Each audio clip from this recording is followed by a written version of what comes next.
1989년 7월 18일 사생팬이자 스토커인 로버트는 떠오르는 스타였던 레베카의 집으로 향한 뒤 초인종을 눌렀습니다.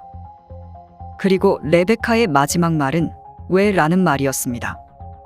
그렇다면 레베카는 왜 그 말을 마지막으로 하게 된 것일까요? 레베카에게 무슨 일이 있었는지 사건 속으로 들어가 보겠습니다. 청소년 시절 로버트는 두 가지 취미를 가지고 있었습니다. 하나는 TV 시청이었고 다른 하나는 편지를 쓰는 것이었죠. 그의 유일한 삶의 낙은 미니 시리즈를 보는 것이었습니다. 로버트의 아버지는 알코올 중독자이며 어머니는 일본인이었고 7명의 남매 중 그는 막내였습니다. 그가 어린 시절 아버지의 직장 때문에 한 곳에 정착한 적이 없었습니다. 이런 삶은 자연스럽게 로버트에게 큰 영향을 미쳤고 그로 인해 로버트는 같은 또래의 친구를 사귈 기회조차 없었죠. 막내였던 로버트는 가족의 관심을 받지 못했고 학교에서 친구들의 괴롭힘으로 인해 결국 극단적 시도를 하게 됩니다. 그때 로버트는 병원으로 이송된 후 치료를 받았고 아동복지기관이 개입하여 한동안 그는 위탁 가정에 맡겨졌습니다. 이후 부모님 집으로 돌아온 로버트는 다락방에서 살아야 했습니다. 학교를 그만둔 로버트는 친구가 없었고 지루한 다락방에 갇혀 TV를 보는 것이 외부 세계로 접촉할 수 있는 유일한 수단이었습니다. 그 시기 로버트는 사만다라는 소녀에게 매료되고 맙니다.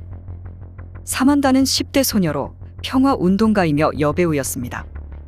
그녀는 당시 소련 최고 지도자인 유리 안드로포프에게 편지를 써 답장을 받았고 소련에 초청받아 언론의 주목을 끌었었습니다. 이후 사만다는 사회정치 활동과 몇몇 영화에서 꽃을 피우기 시작했죠. 그때 로버트는 사만다를 알게 되었고 사만다에게 집착하기 시작했습니다. 결국 로버트는 사만다를 만나려 집을 뛰쳐나오기도 했었죠. 그러나 당시 로버트는 어렸고 사람을 찾는 방법을 몰랐기 때문에 며칠 후 절망에 빠진 채 다시 집으로 돌아왔습니다. 그 사이 1985년 8월 사만다가 탄 비행기는 추락했고 결국 사만다는 생을 마감했습니다. 그래서 로버트는 다른 여배우에게 초점을 돌렸습니다. 레베카는 마이 시스터 샘이라는 시트콤에서 활기차고 사랑스러운 역할을 맡았었죠. 로버트는 레베카가 나오는 장면을 보면 심장이 쿵쾅쿵쾅 뛰었고 매일 그의 머릿속은 레베카로 가득 차 있었습니다. 그는 레베카에 대한 기사를 수집하고 잡지에서 사진과 포스터를 오려내 다락방 벽을 가득 메웠습니다. 레베카가 나오는 방송을 규칙적으로 시청하고 레베카에게 편지를 쓰는 습관도 갖게 되었죠. 처음에 편지에서 로버트는 그녀가 얼마나 이쁜지, 얼마나 연기를 잘하는지에 대해 적었고 이후 마치 친한 친구처럼 자신의 속마음을 털어놓으며 편지에 담기 시작했습니다. 로버트는 레베카와 공통점이 많다고 생각했고 둘 다 수줍음이 많고 내성적이며 똑똑하다고 느꼈습니다. 유일한 차이점은 레베카가 TV에 출연해 많은 사람들이 그녀를 알아본다는 점이었죠. 그에게 레베카는 세상의 유일한 아름다움이었습니다. 로버트는 성인이 되는 문턱에서 탈출구도 없었고 희망도 보이지 않았습니다. 그래서 로버트는 자신의 적막함으로 사랑을 표현했고 조금이나마 위안을 얻을 수 있었죠. 레베카의 어머니는 대학 교사였고 아버지는 심리학자였으며 그녀는 외동딸이었습니다. 그녀는 어린 나이에 캐스팅돼 모델로 활동을 시작했고 잡지와 포스터를 통해 이름을 알리기 시작했습니다. 그녀의 키는 170cm에 육박했지만 당시 모델 기준보다 5cm 작았기 때문에 모델계에서 경쟁하는 것은 쉽지 않았습니다. 그래서 결국 레베카는 연기자로 전향하게 되었죠. 초반엔 비교적 순조로웠고 금세 작은 배역을 찾아 연기를 시작할 수 있었습니다. 하지만 할리우드에는 젊고 아름다운 배우들이 부족하지 않았기 때문에 그녀는 일할 기회가 줄어들었고 결국 동네 커피숍에서 아르바이트를 하기도 했었죠. 어느 날 레베카는 힘든 하루를 마치고 집으로 돌아와 보니 문에 붙어 있는 작은 메모를 발견했습니다. 그 메모에는 최근에 준비 중인 시트콤이 있다고 적혀 있었습니다. 감독은 레베카의 영상을 보고 그녀의 외모와 기질이 여주인공의 여동생과 잘 맞는다고 생각했고, 만약 관심이 있다면 오디션에 참가해 보라고 알렸습니다. 그 시트콤이 바로 마이 시스터 샘이었죠. 레베카는 이 시트콤을 통해 단번에 많은 찬사와 관심을 받게 됩니다. 그리고 로버트 또한 그녀에게 관심을 갖고 있었습니다. 1987년, 레베카는 우연히 로버트에게 자신의 친필 사인의 사진과 답장을 보내게 됩니다. 이는 데뷔한 지 얼마 되지 않은 스타의 정상적인 행보였죠. 편지를 받은 로버트는 즉시 버스를 타고 로스앤젤레스로 향했습니다. 그때 로버트는 자신이 준비한 꽃과 함께 레베카의 드라마 촬영장을 찾아가게 됩니다. 그러나 그가 들어가기도 전에 경비원들에 의해 그는 제지당했습니다. 물론 이것은 그에게 수치스럽고 모욕적인 것이었습니다. 한 달 후 로버트는 비수를 품고 다시 촬영장을 찾았고, 이번엔 덩치 큰 경비원에게 막혀 들어갈 수 없었죠. 얼마 후 레베카는 상류사회라는 블랙 코미디 영화에 출연하게 됩니다. 레베카는 이 영화에서 부잣집 아가씨 역을 맡았었죠. 하지만 로버트는 그 영화에서 레베카의 배드신을 보게 되었고, 그 장면을 본 로버트는 충격과 질투에 휩싸여 발끈하게 됩니다. 로버트는 극장에서 화가 난 나머지 온몸을 떨었고 참을 수 없는 배신감을 느꼈습니다. 집으로 돌아온 로버트는 너무 화가 나서 잠을 이루지 못했고, 자신이 사랑하는 사람이 왜 배드신을 찍었는지 이해할 수 없었죠. 그는 흥분 상태에서 일어나 펜을 들고 편지를 쓰기 시작했습니다. 그 편지에서 레베카는 이제 순결을 잃었고 더 이상 순수하지 않다고 적었습니다. 답장을 받지 못하자 로버트는 그녀를 처벌하기로 마음먹게 됩니다. 로버트는 이전 경험을 통해 촬영장에 들어갈 수 없다는 것을 느꼈고, 그래서 레베카의 거주지를 찾을 계획을 세우게 됩니다. 이후 로버트는 먼저 총을 구입하기로 마음먹었습니다. 그러나 총기점 주인은 그의 상태가 정상이 아닌 것을 눈치채고 총을 팔 수 없다며 거부했습니다. 결국 로버트는 형에게 부탁해 총을 구입하게 됩니다. 로버트의 형이 총을 사줬을 때 로버트에게 조건을 붙였고, 그 조건은 총을 연습할 때 꼭 자신과 동행해야 한다는 조건이었죠.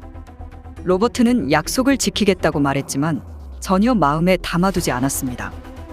총을 손에 쥐게 된 로버트는 사설 탐정을 찾아가게 됩니다. 로버트는 서류 봉투를 들고 탐정에게 오래된 친구와 연락이 끊겼다며 그 친구를 찾고 싶다고 알렸죠. 1989년 7월 18일 이른 아침, 레베카의 집 주소를 알게 된 로버트는 그녀의 집으로 향했습니다. 레베카는 당시 할리우드 힐스로 이사 온 지 얼마 되지 않았고, 다른 곳보다 상대적으로 보안이 좋다고 느꼈습니다. 오전 10시경 로버트는 레베카의 집 초인종을 누르고 맙니다. 레베카는 그날 데브3 오디션을 보러 갈 계획이었기 때문에 스태프가 대본을 전달해 주길 기다리고 있었죠. 그때 로버트가 초인종을 눌렀기 때문에 그녀는 대본이 도착한 줄 알고 문으로 달려갔습니다. 그런데 현관 앞에서 로버트가 그녀의 사인 사진과 답장을 손에 든 채 무뚝뚝하게 서 있었습니다. 레베카는 그것이 대본이 아니라 자신의 펜이라는 것을 알게 됩니다. 그리고 로버트는 그녀에게 세계에서 가장 충성스러운 펜이라며 자신을 소개했습니다.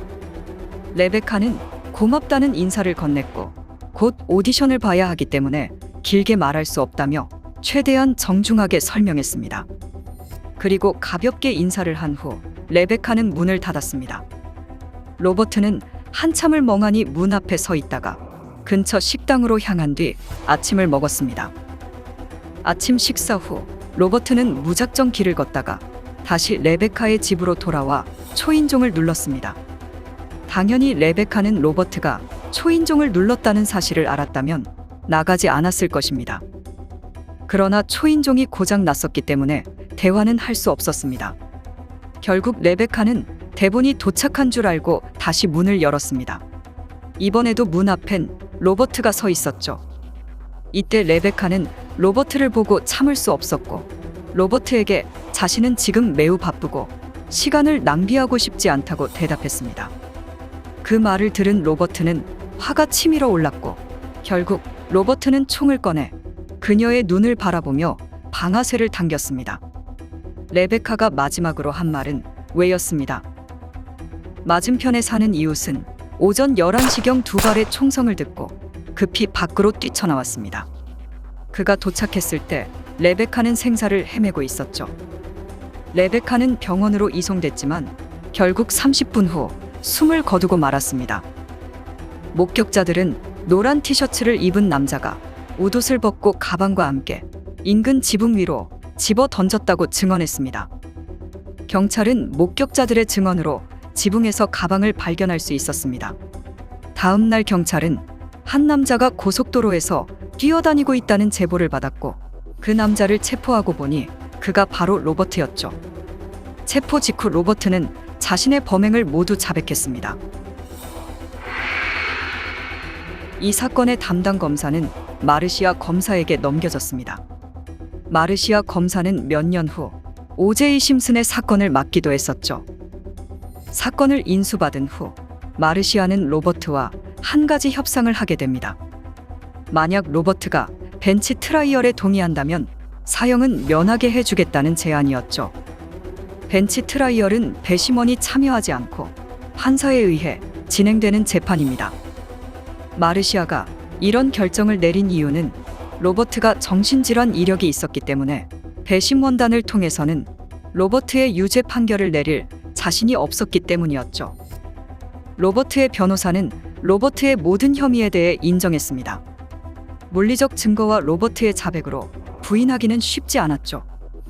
그러나 변호사는 로버트의 정신질환 치트키를 꺼내 들었습니다.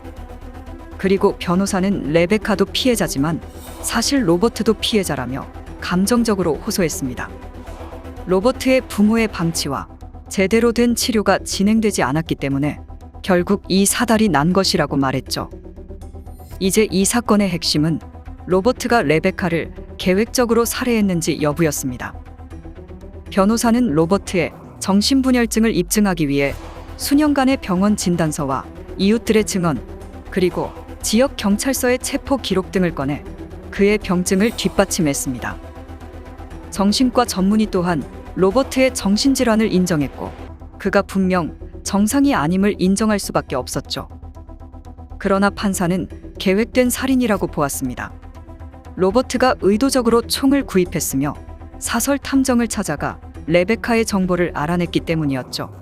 1991년 10월 29일 로버트는 가석방이 허용되지 않는 종신형을 선고받았습니다. 이후 미국 의회는 개인정보 보호법을 통과시켰고 캘리포니아주는 미국 최초로 스토킹 방지 법안을 통과시켰습니다.